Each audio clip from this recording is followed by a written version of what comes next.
ముందుగా ఆలస్యంగా వచ్చినందుకు నన్ను క్షమించాలి. మీకు ట్రాఫిక్ తెలుసు ఎలా ఉంటుందో.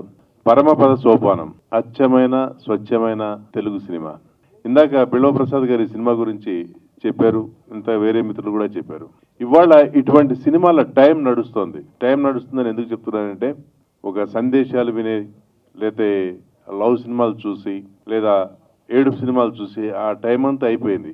ఇవాళ మనం ఓటీటీలో చూస్తే ఏ సినిమా అయినా సరే ఒక గంట సేపు లేదా 2 గంటల సేపు మనకున్నటువంటి డే టు డే టెన్షన్స్ నుంచి బయటపెట్టి మన ఎంగేజ్ చేస్తుందో ఆ సినిమాని భాషా భేదం లేకుండా మన ప్రేక్షకులు చూస్తున్నారు. అటువంటి కంటెంట్ మనకి తెలుగులో ఎందుకు రావడం లేదా అనుకుంటున్నప్పుడు ఈ సినిమాలో నాకు పనిచేసే అవకాశం వచ్చింది.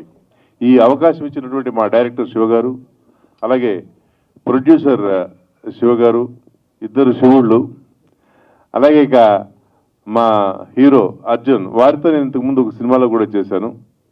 Is a wonderful human. అసలు హీరో అన్న ఇది మనకి ఎక్కడ ఉంటుంది, మీకు ఇందాక మాటల్లో చూశారు కదా, మన పక్కింటి కుర్రాళ్ళలా ఉంటాడు. అలాగే మా హీరోయిన్, వాళ్ళ కాంబినేషన్లో నేను ఒకరోజు ఒక ఫైట్ చేయాల్సి వచ్చింది.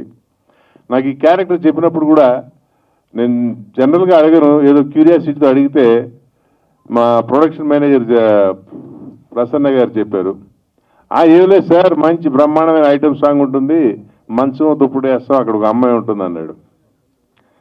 ఏదో ఎక్స్పెక్ట్ చేసుకొని వెళ్ళాం. డైరెక్టర్ గారు అలా తీసుకొని వెళ్తే అక్కడికి వెళ్ళాక చూస్తే మంచం లేదు. ఏం లేదు సార్, అక్కడ మీరు మంచం ఉందని ఫీల్ అవ్వాలన్నాడు. సరే, ఫీల్ అయ్యాం. అమ్మాయి ఎక్కడ ఉందన్నారు. అలా వెళ్ళి అలా ఒక ఎక్స్ప్రెషన్ ఇచ్చాం. అమ్మాయిని ఒక సుత్తితో ఇక్కడ దెబ్బ పడితే కింద పడ్డాం. ఇక అంతే, ఇక అమ్మాయి లేదు, మంచం లేదు. కొట్టడం, కుళ్ళబోవడం, నరకడం, చంపడం, అవన్నీ ఎందుకు చేశారు అంటే సినిమా రన్నింగ్లో తెలుస్తుంది. నాలాంటి క్యారెక్టర్లు ఓ 3-4 ఉన్నాయి. అందులో మా అందరికీ లీడ్ చేసినటువంటి క్యారెక్టర్ బిల్వ ప్రసాద్ గారు. సో వారి గురించి చెప్పక్కర్లేదు, ఎందుకంటే ఇక్కడ ఆయన ఆల్రెడీ స్టేజ్ మీద మా విజయవాడ వాళ్ళే ఎక్కువ ఉన్నారని చెప్పారు కాబట్టి నేను తక్కువ మాట్లాడితే బాగుంటుంది.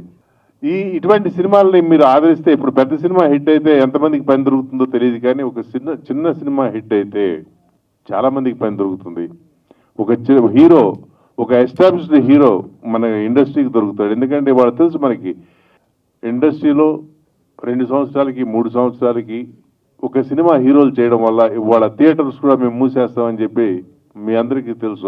ఆ స్ట్రైక్ కానివ్వండి, ఇంకోటి ఎందుకు కానివ్వండి వచ్చింది. ఇవాళ మనకి హీరోలు కావాలి, నంబర్ ఆఫ్ పిక్చర్స్ చేసే హీరోలు కూడా కావాలి. బాబు, డెఫినెట్గా మీకు మంచి రోజు వస్తుంది. ఆ రోజున మాత్రం నేను ఎప్పుడే చెప్తున్నాను మీకు, నేను సంవత్సరానికి ఒక సినిమా చేస్తా, 2 సంవత్సరాలకు ఒక సినిమా చేస్తాను మాత్రం అంటే మిమ్మల్ని ఇక్కడ ఉన్న వాళ్ళు ఎవరు కూడా క్షమించరు. నెక్స్ట్ సినిమాలో మీరు నాకు వేషం ఇచ్చినా ఇవ్వకపోయినా కానీ మీరు పని చేయాలి. సంవత్సరానికి 2-3 సినిమాలు మీరు పని చేస్తేనే ఇండస్ట్రీ పచ్చగా ఉంటుంది. ఇక మా ప్రొడ్యూసర్ శివ గారు ఇప్పుడు ఇలా ఎలా ఉన్నారు, మా షూటింగ్లో కూడా అలాగే ఉన్నారు, చిరునవ్వుతో నిండుగా. ఇక మా నాగశివ గారి గురించి ఇందాక చెప్పారు మీకు.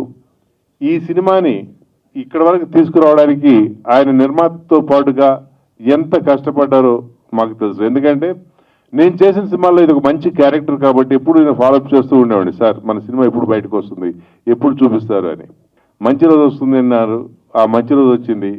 జూలై 11న ఈ సినిమాని మీరందరూ కూడా థియేటర్లో చూసి డెఫినెట్గా మీకు నచ్చుతుంది. అప్పుడు సపోర్ట్ చేయండి, ఈ సినిమాని ముందుకు తీసుకురండి.